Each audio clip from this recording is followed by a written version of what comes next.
please give Bryan a warm 81 welcome. So this is Bryan McGonigle. He works for the Newton Beacon. He also worked locally a few years ago, and we're thrilled to have you here. And so, Bryan, the first question that we're asking all our speakers is, why did you choose a career in media? How and when did it start for you? And if there are any aspiring people that want to be in the news or TV or newspapers or online or blogging or whatever, what advice would you have for them? So thank you for coming to North Andover. Thank you. I kind of evolved into my job after college. I was an art student, and I also wrote for the art section of the school paper, and I decided after college, digital graphic design wasn't as big as it is now, so it was actually easier to get jobs in media, so that's kind of what I did. And the first job I got was at the Eagle Tribune down the street doing obituaries, where you write about dead people all day. But it's a good way to learn not to make a mistake, because you can't make a mistake on someone's obituary because, you know, somebody's family member. But after that, I covered towns for the Gloucester newspaper and North Andover for about 12 years. So from 2010 to 2022. So in terms of you picking a career, so this came out of college, so you were kind of, so when you were younger in middle school and high school, it wasn't necessarily of interest, you kind of... It was kind of a side interest. Like I was on my school paper in middle school, but I mean that was all done by hand, so that we had like 2 papers the entire year. But Wow. yeah, and a little bit in high school, but I didn't know what I wanted to do, and then I kind of adapted into this. And Unfortunately, here at NAMS, we have a literary magazine, but we do not have a new school newspaper. But the high school does down the street. And I'm sure many of you are going to go to private school and you'll have newspapers there. But can you give me any advice, you know, if we have aspiring people here, you know, what advice would you give them in terms of getting started, or maybe a few things that they could try before, you know, to kind of do a build-up? So advice I'd give is you have to be able to adapt. Like you can't be shy, and you wouldn't be shy after a little bit. Like I've had to go. I give an example that when I was writing for North Andover, I covered some garden thing at an elementary school. You know, kindergarten kids planting stuff, cute stuff. On the way back, there was somebody. There were helicopters trying to catch a drug dealer in a parking lot that I had to stop, and I had to take pictures and find out it was. So you have to be willing to adapt to like every hour if you have to. But so if you like, I mean, I also have ADHD, so that's actually perfect for me, like bouncing from thing to thing every day. But you have to be able to adapt. Like during COVID, I had to talk to the head of immunity diseases for 2 different Massachusetts hospitals, knowing nothing about what an mRNA vaccine was, but I had to learn really quick by talking to people. So you have to be a quick study. But that kind of happens with the job, because looking back when I was starting at the Eagle Tribune, I was kind of new, you know, naive, and so after a while you learn to tell who's lying to you. You learn to tell, you know, if something's newsy or if it's just, you know, I get a lot of calls from people who are just off their medication, so you have to kind of be able to tell that too. So obviously it sounds like it is not a job in a cubicle that you go to every day. No, it is going to be different every day. Yeah. The one thing, you're the only one that said this, and I'm really glad that you kind of said a very refreshing statement, which I really want to follow up on. You said you got to know when people are lying to you, right? Obviously, you're reporting on the news and you want to, So first of all, the two-part question is: A, how do you know if someone's lying to you? And B, how do you deal with that? Do you end the interview? Do you say, "Come on"? Do you not print it? Do you not include them in the story? So tell us a little bit about lying, because you're in the field where you cannot afford to print any inaccuracies. Yeah, so like when you covered on topic enough that you know enough that if people are lying, they tend to talk more, they tend to fill in things more, and when they're filling it in with stuff that I know is factually incorrect, it sets off a red flag, and that's when I ask a follow-up question. Well, okay, I thought X, or you said X, I thought Y or Z. And then I see how they try and kind of backpedal. I went through this a lot. There was an election this past November. Newton has a city council of 24 members. It's the largest in probably the country.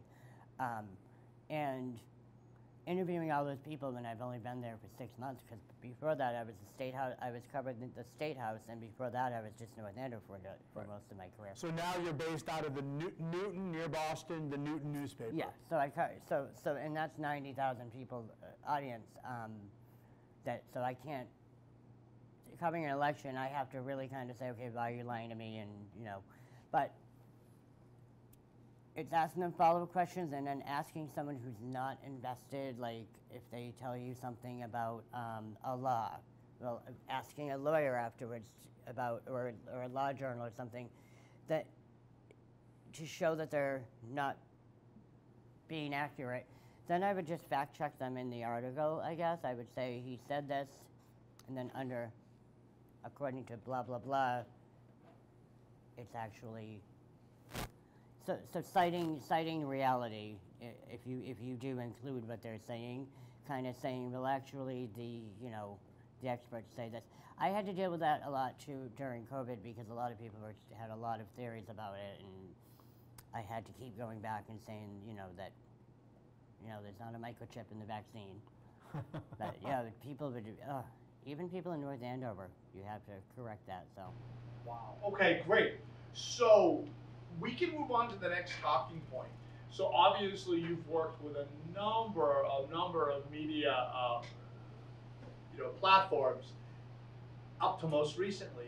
So for you, doing all those stories, probably hundreds, what's the most meaningful story, report, or article that you've done?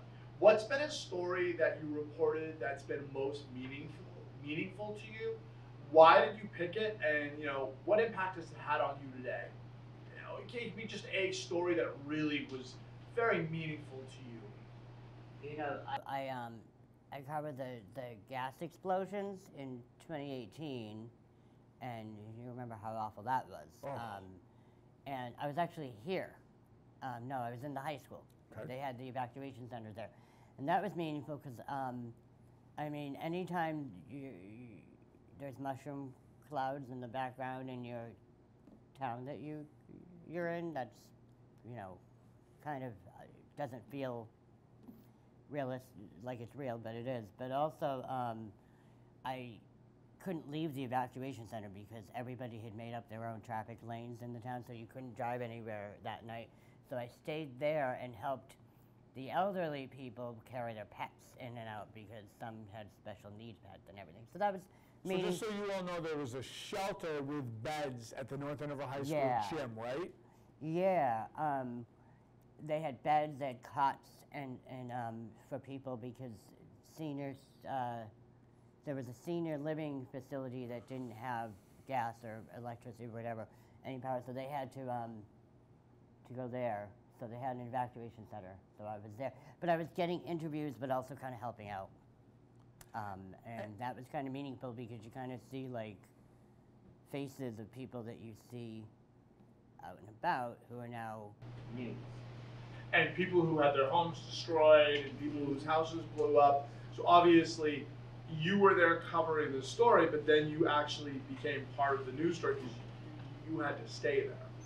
Yeah, so the selectman there at the time, Mr. Valancourt, so I talked to him but most of my interviews were, I remember Rosemary Smedili, her house blew up, and the chief of police ran in and saved her dog and her parrot.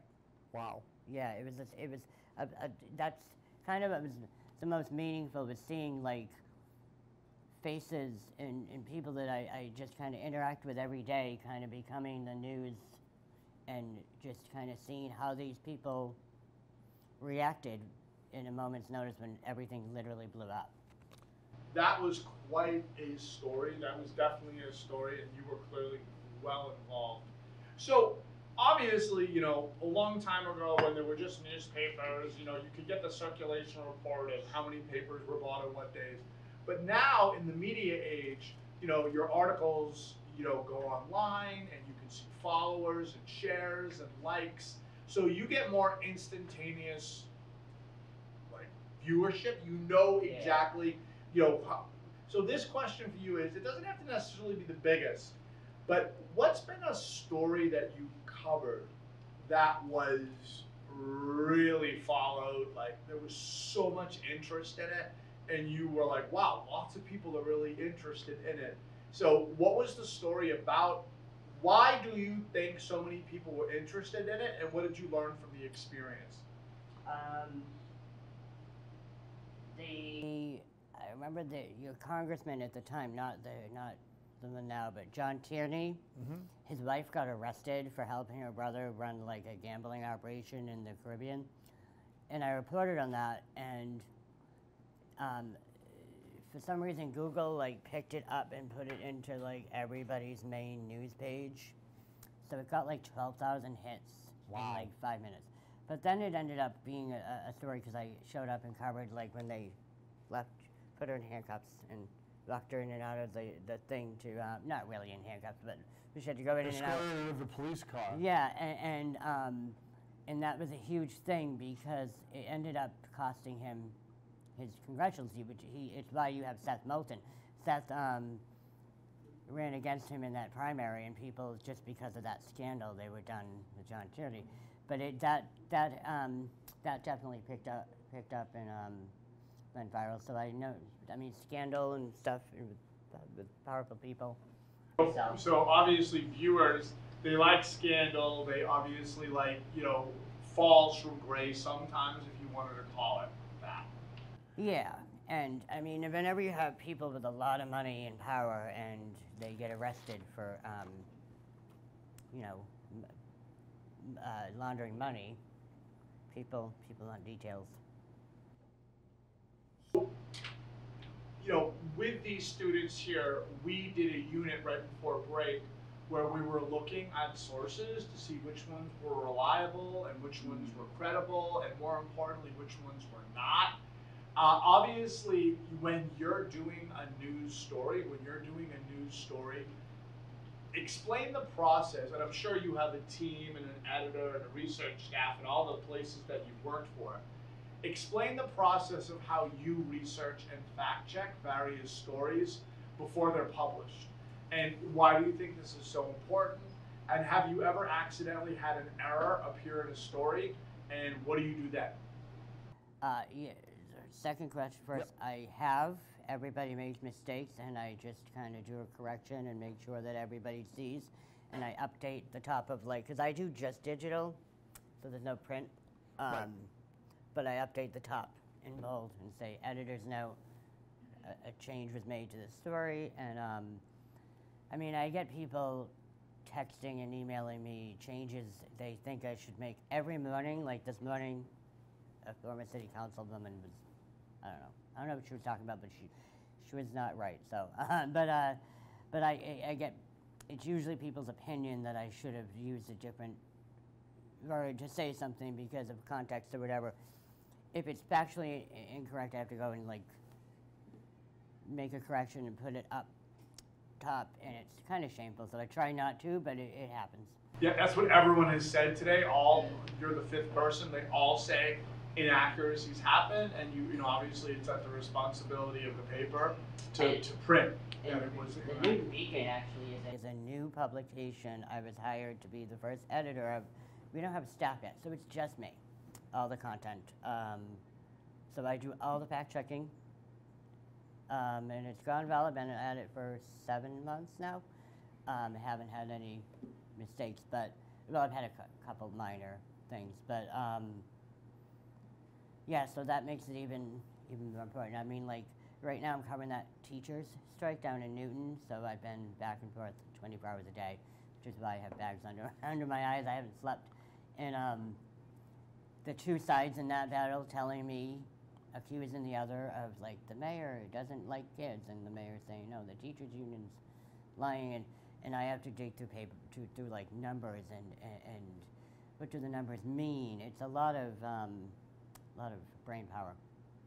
So the one thing that we talked about with some of the other guests were when you print an article and you quote someone or you interview someone, some of the people that have come in today have said that sometimes they get calls from people in the story and say, I didn't say that, you're twisting words. Not saying they're suing you or anything like that, but has that happened to you? And how do you deal with that when someone calls to complain about something that you reported on?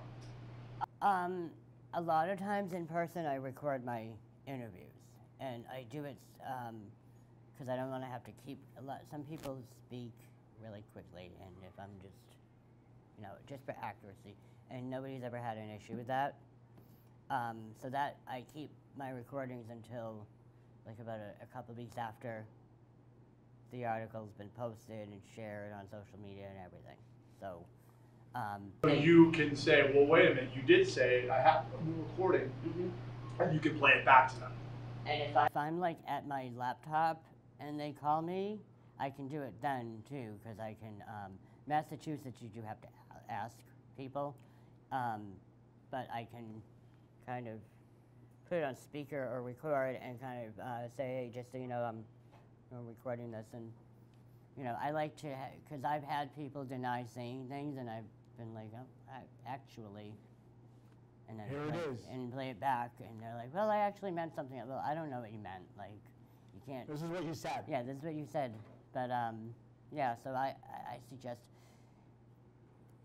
people used to have the little tape recorder, but your phone works better. So my question for you then is, in terms of doing the research and the things that we talked about, is the paper that you work for is all digital, right? There's no paper copies of the paper, and it's been around for 7 months. You said it's been around for about almost a year, but they haven't. I'm the first journalist they've had. They just they launched it because there was some campaign going on, but so they launched it a few months early. So does Newton have a newspaper, or are you? They did, but the big newspaper company that owns the Citizen do the same thing to them, where they don't have an actual human being doing anything on it. So they don't have a paper, but now they do. So you said you're the only reporter? For the Newton Beacon, yeah. I'm the editor and lead reporter. I have a couple of freelance writers who fill in some spots, and yeah, it's all me. You obviously have, and I don't think we've had the opportunity to do this with the other speakers. So are you doing multiple stories at the same time? Yeah, because I might be taking a few days to do a long story about a big issue, while also something's happening that gets about 200 words, but it's newsworthy. So I'm balancing a lot. So how do you prioritize which stories get your focus? Like, do you prioritize, like, there's a teacher strike, there's fines, it's getting really ugly, this is the one that viewers care more about? Yeah, that's all I've been doing for the past, since Thursday, since they've been on strike. All I've been doing is covering that, because that's all people care about. Their kids aren't going to school. So how many days have the teachers been on strike? Friday, Saturday, Sunday, Monday. So this is day 5, and they're getting fines that double every day. So yesterday it's 25,000, today it's 50,000. So the union's being fined? Yeah, tomorrow it'll be 100,000, and the next day presumably it would be 200,000, because it doubles every day. But both sides are kind of having press conferences at night, naturally, so I don't get to sleep. Yeah. Basically saying the other side is doing this, the other side is so it's been intense, and it's strange going to like a city council meeting where they're usually empty, and you see CNN cameras there, you see like CBS cameras there and whatever, and then there's just me with my phone, just I just want to go home and do my thing. So this is gathering national attention now, not just state. Yeah, I mean, it's a trending issue because I think Haverhill just had a strike too, and We alleviated one. Andover had one for a couple days. We were lucky enough to alleviate one. yeah. Which is great. Okay, so as I mentioned earlier, these students will all be picking a topic or an issue that they feel passionately about in the spring, and they're going to be doing a civic action project on it. So they're going to pick a topic. Some of the topics for the past are study halls here, longer lunch, wide variety of a whole bunch of issues. So these students are going to be doing a lot of research. So this is kind of the advice portion that I really would like you to reach out to the kids. Yeah. So what advice do you have for students when they consume media? And what problems do you see in the world of media?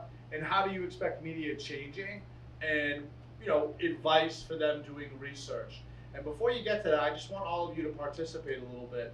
How many people in the past 30 days have read a newspaper? How many people in the past 30 days have read a paper magazine?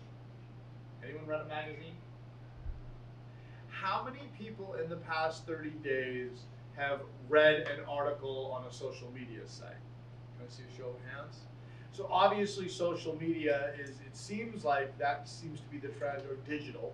So could you talk about a little bit of advice, because that's the one thing the state really wants the kids to know.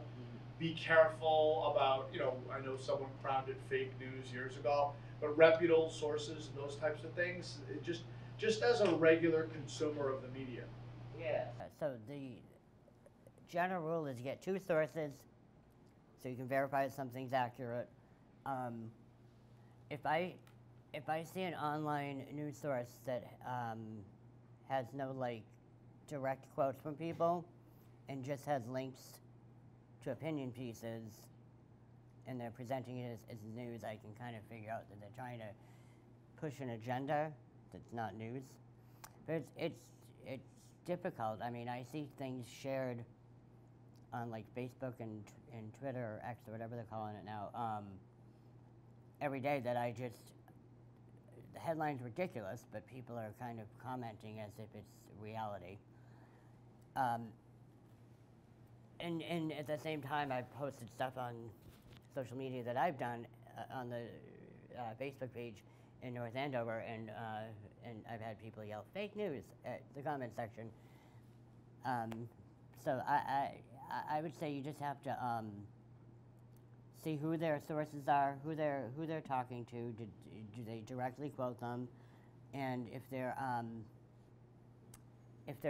citing survey, just if they're backing up what they're saying, then it's accurate. If it's just kind of reads like somebody out in public ranting.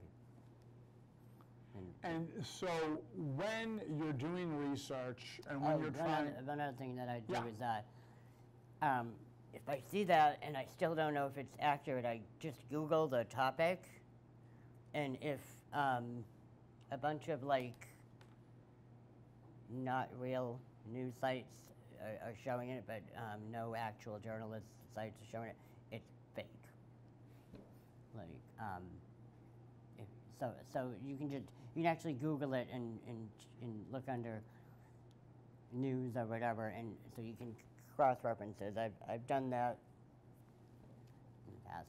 Okay, so we had a number of kids write down questions because obviously sometimes people aren't very comfortable. So I do have a couple questions that I would like to ask on behalf of the students, if that's okay. So the first question that I have from a student was, in terms of an interview, have you ever interviewed someone that the public would consider famous? And if so, who's the most famous person do you think that you've interviewed? And you know, someone that you've interviewed and you're like, wow, I can't believe this is so weird. I can't believe I'm interviewing this person. You know, who's someone that, you know, you interviewed that people would consider famous? The John Kerry, the Secretary of State, he was under Obama. He was a senator too. Charlie Baker, I got to spend a day with him when he ran for governor, just kind of talking to him about everything. And I met Barack Obama when he was running for president, or when he was, no, he wasn't even running for president yet, but it wasn't an interview. He was doing a press conference and he was just kind of hanging out. So how much, and again, you know, the other question that I got from students was, you know, as a teacher, obviously I take work home with me, but, you know, I have like a 7:30 to 3 job or whatever. To be a reporter, you've already alluded to it with night. What are the hours? How much traveling do you do? Is it overnight travel? Like, take us a little bit into, I don't know, 6 months of your life. I can't even remember yesterday, but so my current job, I don't have set hours because it's just me. Past jobs I've had, you can be like the day reporter or the night reporter. The night reporter, it's a lot of crime coverage and crime and accidents, but that's more like 11 to 5 a.m.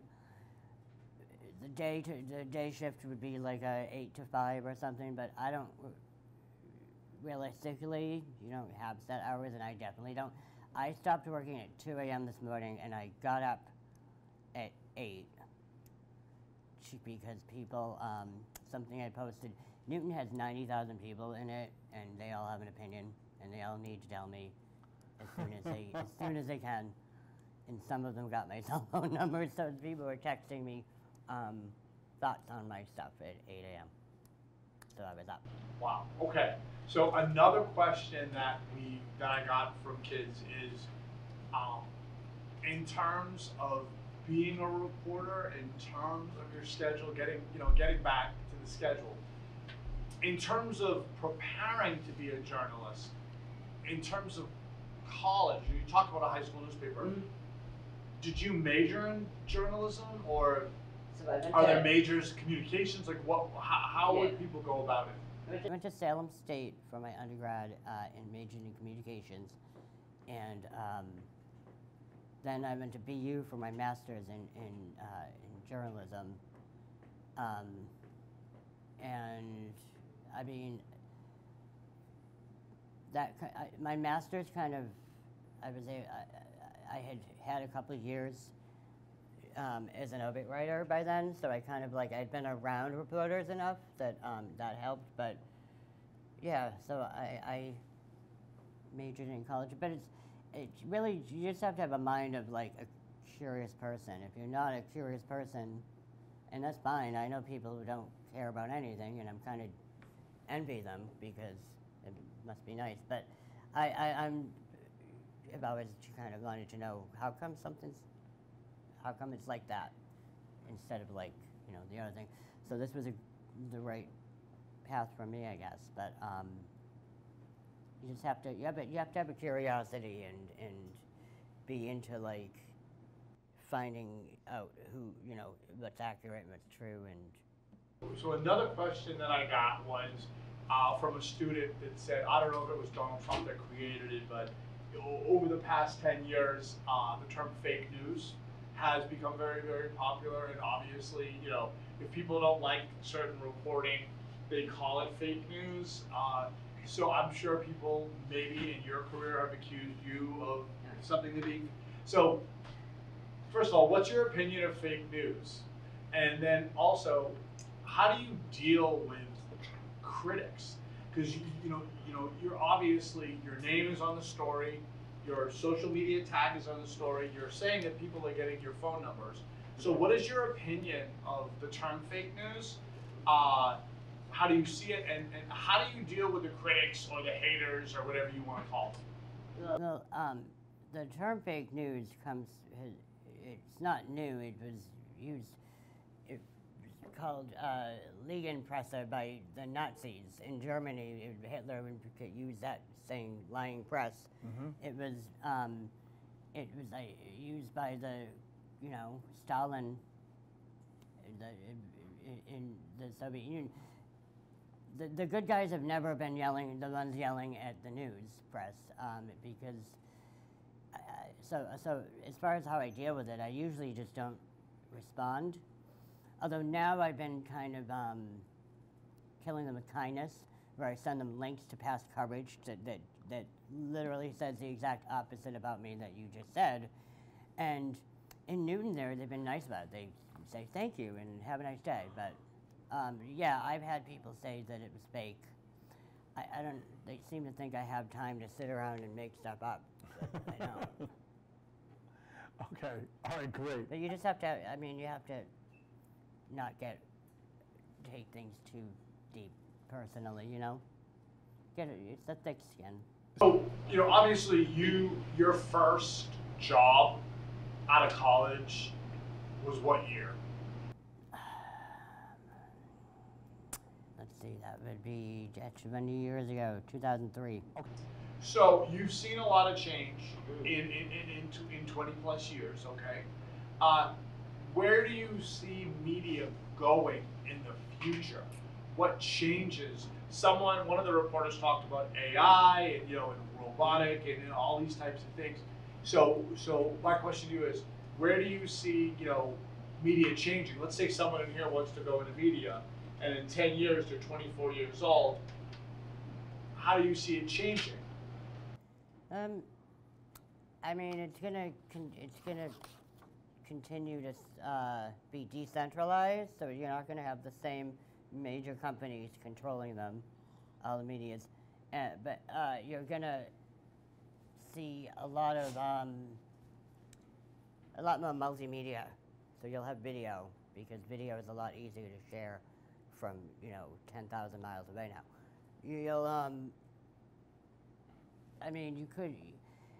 You'll see a lot of inaccuracy, unfortunately, because if everybody has a platform, not everyone's going to know to use it responsibly. So you're going to see a lot of alternative facts out there, I guess. So the other question that I got from one of the questions that the kids gave is, obviously there's online reporting, which you're obviously doing, you're not really in press. And then there's TV reporting, and there's radio, and so the question I got from kids is, what are the advantages of you being a reporter as opposed to being on TV, having to, being on the news, being a reporter, what are the advantages? Obviously that's what you picked. Yeah. Well, I was talking to somebody in radio down in Boston recently, like last year, and they were saying, because I was applying to jobs at the time, and I hadn't thought about going to radio, and I was told that it's all the same now. If you can operate, because everything's kind of been combined, so like radio stations aren't hiring just radio people, they're hiring digital content people, and so are magazines and so are newspapers, so it's kind of all blending in anyway, and I've done print, magazine, digital, and it's kind of it feels like it's all been the same job. It's just how the audience receives it is different. And that'll probably change too. It might be, 50 years, it might be a hologram coming out of your device, I don't know. But it's going to be, hopefully it has the same integrity that is expected.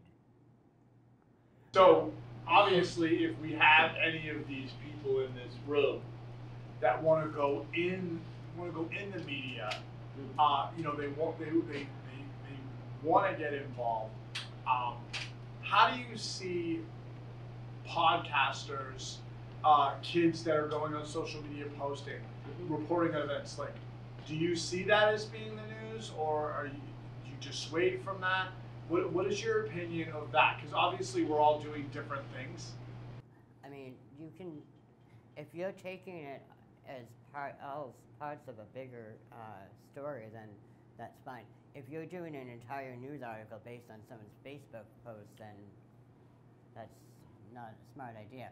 But like some places that live under harsh dictatorships, Twitter is the only way they get their journalism out there. So like, I remember they had that uprising in Iran a few years ago, and like there was no media outlet in Tehran. It was all videos that people were uploading to Twitter, and American news outlets were getting entire stories based on just people's raw video from, because the government in Iran shut down the media, but they couldn't shut down Twitter, so. And so the other question that the students had was, in terms of reporters, we all learned, and I think all the kids got this, in terms of printing articles, you in the media, freedom of the press, whether it be about corporations or businesses or politicians, you have freedom of the press, but the one areas that are not covered that every kid in this room knows is you cannot lie about people, and obviously you cannot threaten or incite violence against someone. Someone said, probability-wise, how often do reporters and newspapers get sued? You've all seen it. Is that a risk that you think people going into the media have to take? Do you think it doesn't happen very often? Do you think most judges throw the cases out? What have you seen in your career in 20 plus years? And I studied media law in grad school, and so we learned about past cases. It's almost impossible to get successfully sued. If you're a public person, like a government official or like a famous person, you have to prove extra damages to you to even get that lawsuit through. It's just now if somebody's saying, that guy ran over my dog and that guy didn't run over that person's dog, that's an obvious lie, and that can be open to a lawsuit. But if somebody says, oh, that guy's not a good person or whatever, it depends. You have to really kind of prove damages in that case. But if it's two regular people, it's easier to sue than if a famous or a public figure tries to sue a private person or a newspaper.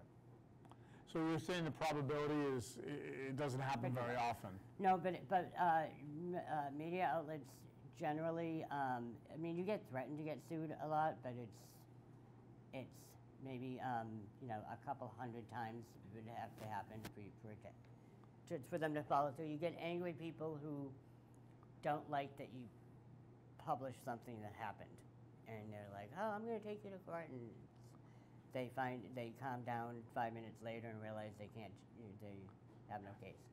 But media outlets get what's called libel insurance, where they can that kind of pays if there is something that a ruling against you, it doesn't have to shut down your entire operation and doesn't have to bankrupt you and your kids and stuff. So if you personally would get sued, do they sue the newspaper, do they sue you, or do they sue both? Probably both. They would have to kind of show intent to mislead. So like, and again, I keep my notes, I keep my recording, so you have to kind of show that, and I would never lie in a story, so I'm kind of feel like that's protection enough, but anything you can have something that you didn't mean to be in there, be inaccurate, and you get sued, and if you can show that there wasn't intent, generally you'll get by, but you might not. There's always that risk. So obviously, now with you being kind of the only reporter other than a few freelancers, one of the questions that the students gave me was, You know, sometimes you see on movies or TV shows about the reporters that a story gets killed, that you know that you put your heart and soul in the story, and the paper says we're not gonna run with it. Has that ever happened to you? Yes, it happened one time when I just started, and a car dealer, I can't name names, well I could, it's been a while, but I don't know. A car dealer had sold a car to an elderly man with dementia who was obviously not equipped to buy a vehicle, but he disappeared, and then he showed up back at home driving a car. So the family went to the dealer and was like, you take the car back, cancel the sale. They wouldn't do it, because they were like, no, once it's off the lot, it depreciates in value, but it was a whole thing, and so they called me, and I started interviewing people about it. Well, it turned out they were an advertiser, so... For the paper. So I got called in the office and told, well, they're gonna let the guy return the car, so it's all set, so it doesn't need to be stored. But I was So like, don't talk about it. Yeah, but I said, but it still happened. Like, the news is that it happened, and to this poor old man who didn't realize that and his family who was worried about him. And it got killed, and I was not happy, but. So only once. Yep. All right. Well, what I want to say is, could you all give Bryan a round of applause? Thank you very much, Bryan. We really, really appreciate it. And obviously, I think it's gone really, really well with all 5 of the speakers. And hopefully you all have a little bit more perspective into what people like Bryan do.